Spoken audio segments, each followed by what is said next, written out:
बहुत ज़्यादा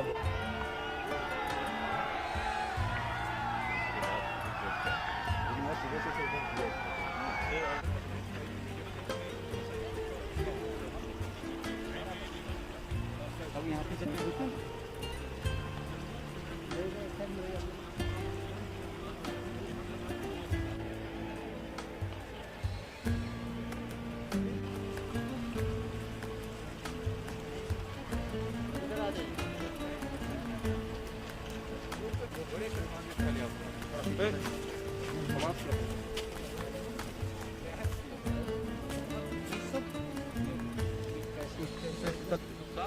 यही है सर। मेन स्ट्रीम सर पहले यही था सर, यही से सर रिवर डाइवर्ट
छठ के समय ही जो यहाँ के लोगों को इस बात का एहसास हुआ कि इस नदी के पास ही ऊपर में ही उन लोगों को दिख गया, और उसके बाद जो इसकी खबर आई है और ये समाचार आप लोगों ने इसको प्रकाशित भी किया और ये ऐतिहासिक भूमि पता चल गया। फिर यहाँ के माननीय विधायक ने भी हमको फोन करके कहा, हमने कहा ये तो ऐतिहासिक जगह है और जो आर्कियोलॉजिकल साइट है इसके लिए तत्काल यहाँ के जो विशेषज्ञ हैं उनको भेजा जाएगा।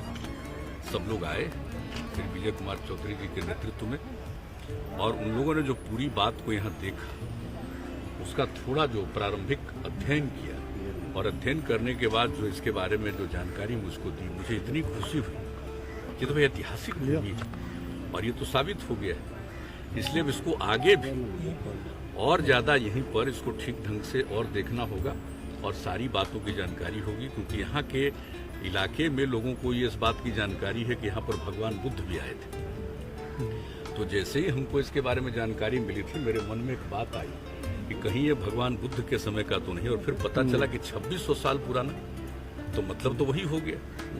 और फिर यहाँ के गाँव के बारे में भी जब बात पूरी जानकारी मिल गई है तो बहुत आप समझ लीजिए जो ऐतिहासिक बात है वो बात अब सामने आ जाएगी, और इसका जो पौराणिक इतिहास है और इस बात को जान लीजिए। अब आप समझ सकते हैं कि बिहार के विभिन्न कोने में क्या मतलब पौराणिक चीजें हैं और क्या इसका ऐतिहासिक महत्व है। तो ये देख करके इतनी खुशी होती है, प्रसन्नता होती है कि भले ही लोग बिहार की आज उपेक्षा कर रहा हो, लेकिन ये बिहार के विभिन्न हिस्सों में क्या था और सब कुछ था। तो देख करके जैसे ही ये बात हुई तो मेरे मन में था कि हम जा करके भी देखेंगे। अब कल तो तय था, कल का मौसम खराब था तो नहीं आ सके, फिर हमने कहा आज ठीक होगा तो आज जाएंगे। तो आज आ गए और देख लिया, और मैंने सब लोगों से बातचीत भी कर ली है।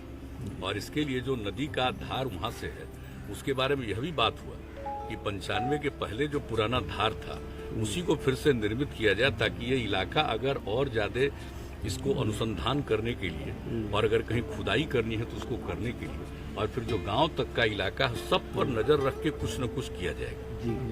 तो ये बहुत ही सब चीजों की जानकारी होगी, और ये कोई अपने राज्य के लिए नहीं, ये दुनिया भर के लिए बहुत बड़ी जानकारी मिलेगी। और इस तरह के स्थल में फिर तो पर्यटक आएंगे, लोग आएंगे, बहुत अच्छी जगह होगी। और मुझे खुशी है, मैं इस धरती को प्रणाम करता हूँ, और हमारे जो भी विशेषज्ञ हैं इस काम को कर रहे हैं, हमारे जिला प्रशासन के लोग काम कर रहे हैं, और जितने लोग, हम सब लोगों को कहेंगे, जितने भी हमारे जो भी राजनीतिक साथी सब लोग हैं, सब लोगों को कहेंगे कि इन सब चीजों पर बहुत अच्छे ढंग से इसके बारे में चर्चा करनी चाहिए, और जो लोगों के पुरानी बात जो है उसको और उजागर करना चाहिए। तो आज तुम आकर के देख लिए, मुझे बहुत अच्छा लगा है। और ऐसा मत समझिए कि और कुछ काम हम आगे भी नहीं आए। सर आर्कियोलॉजिकली अगर प्रूफ होता है तो सर क्या इसको मतलब आगे डेवलप किया जाएगा? बिल्कुल, ये तो हम आपको कह रहे हैं, इसीलिए ना हम जो कह रहे हैं कि वो तो चानन डैम पर तो हम कई बार आ चुके हैं, हमको मालूम है। हाँ, वही उसी के बारे में भी, उसके बारे में हमने पूछा, उन सब चीजों के बारे में, और ये कहा है। अभी माननीय मंत्री जी भी आए हुए, विजय कुमार चौधरी जी, जो पहले देख रहे थे 10 से 15 तक के बीच में, पुनः ये देख रहे हैं। इसलिए ये भी आ गए हैं और देख लेंगे, और सब जगह वहाँ का भी जो काम है चानन डैम का वो तो होगा ही।